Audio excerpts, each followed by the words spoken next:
कसे आहात तुम्ही सगळे? मस्तच आहे ना? मम्मी आज काय करणार स्पेशल? आज काहीतरी आहे स्पेशल. चल तर दाखवते तुला आज मी काय करणार आहे ते. आज आपण करणार आहे साऊथ इंडियन डोसा. त्याच्यासाठी बघा मी बॅटर करण्यासाठी साहित्य घेतलेलं आहे. हे 2 वाटी तांदूळ आहे.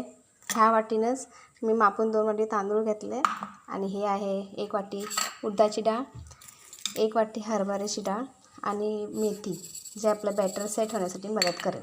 तर मी ऑलमोस्ट एक बॅटर तयार करून घेतलेलं आहे. हे तुम्हाला फक्त दाखवण्यासाठी मी साहित्य घेतलं आहे. तर मी तुम्हाला दाखवते बॅटर ते कसं झालं ते. हे सगळं एकत्र मिक्स करून 4 तासासाठी हे सेट व्हायला ठेवायचं.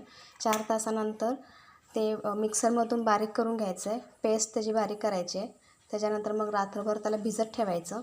आणि बघा मी रात्रभर भिजत ठेवलं होतं पीठ. ते कसं फुगतं आहे ते तुम्हाला मी दाखवते. हे बघा पीठ कसं फुगलं आहे. जे मी 4 तासासाठी भिजत घेऊन बारीक पेस्ट करून रात्रभर भिजत ठेवलं होतं. आणि रात्रभर भिजत ठेवल्यानंतर हे बघा कसं फुगून आलं आहे. किती स्मूथ वाटते. आणि आपल्याला पेस्ट पातळ नाही करायची, जाडसरच ठेवायचे, जेणेकरून डोसा आपल्याला फिरवता आला पाहिजे. आणि मेथी घालण्याचं ऑप्शन म्हणजे मेथी ही हीट असल्यामुळं पीठ फुगण्यास मदत होते. काहीजण सोडा घालतात, पण सोडा घालण्याऐवजी तुम्ही मेथी घाला. मेथीमुळं पिठाला खूप छान फुगलं जातं ते आणि स्मूथ बॅटर होतं. हे बघा कसं स्मूथ झालं आहे.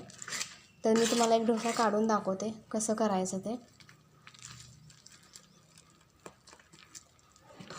बिना पाणी लय घालायचं नाही, थोडंसंच घालायचं, कारण पातळ झालं की आपला डोसा खराब होऊ शकतो. हे असं दाटसर असं पीठ ठेवायचं. चला तर आपण डोसा रेडी करायला घेऊया. हे बघा मी तवा तापायला ठेवला होता. तवा तापल्यानंतर आपल्याला गॅस कमी करून घ्यायचा आहे. हे बघा आता पॅन तापल्यानंतर आपण गॅस बारीक करून घेतला आहे. त्याच्यामध्ये थोडंसं तेल सोडायचं आणि पाणी घालायचं, जसं हॉटेल्समध्ये वगैरे करतात की तवा तापल्यानंतर पाणी घालून त्याला थंड केलं जातं तवा. कारण आपला गरम गरम तवा असेल तर बॅटर व्यवस्थित होत नाही, फिरवता पण येत नाही आणि डोसा बी काढता येत नाही. त्यामुळे जेवढं तुम्ही गॅस पॅन थंड करून घ्याल थोडा डोसा मस्त येतो. हे बघा हे कॉटनचा कापडाने मी थंड करून घेते.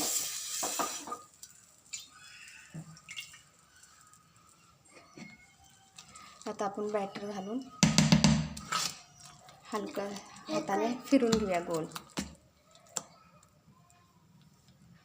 तर कशी वाटली आजची रेसिपी नक्कीच कमेंट करून सांगा. आणि जर चॅनलवर कोण नवीन असाल त्यांनी सबस्क्राईब करा, लाईक करा, शेअर करा.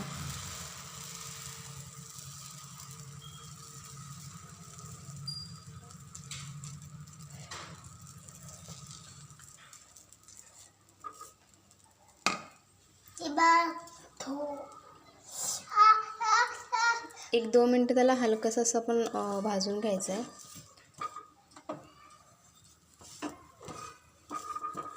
आणि नंतर मग 2 मिनटं झाल्यानंतर त्याला वरून आपल्याला तेल सोडायचं आहे, जसं हॉटेल्स वगैरे करतात ना, हॉटेलमध्ये वगैरे तसं जास्तीने सोडायचं. कडेने वगैरे त्याचे काठ सुटायला पाहिजे असं. आणि मीडियम साईजवरती ते भाजून घ्यायचं आहे.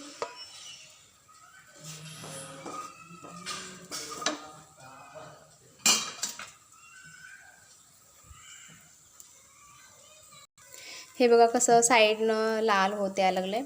जसं ते बॅटर भाजेल डोसा तसं हे बघा साईडनं सुटतं त्याचं काठ. आणि हे बघा किती छान लालसर असं व्हायला लागलं आहे.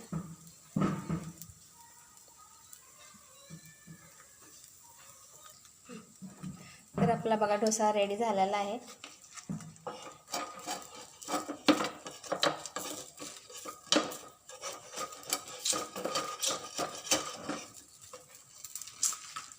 आहा किती मस्त दिसतंय बघा, सेम हॉटेल स्टाईल झालेला आहे. हे बघा. तर आता आपण ह्याच्यासोबत बटाट्याची भाजी आणि चटणी खायची आहे. हे बघा आपला डोसा आणि त्याच्यासोबत आहे बटाट्याची भाजी आणि आहे दही. तर कशी वाटली आजची रेसिपी नक्कीच कमेंट करून सांगा. लाईक करा, शेअर करा आणि सबस्क्राईब करायला विसरू नका.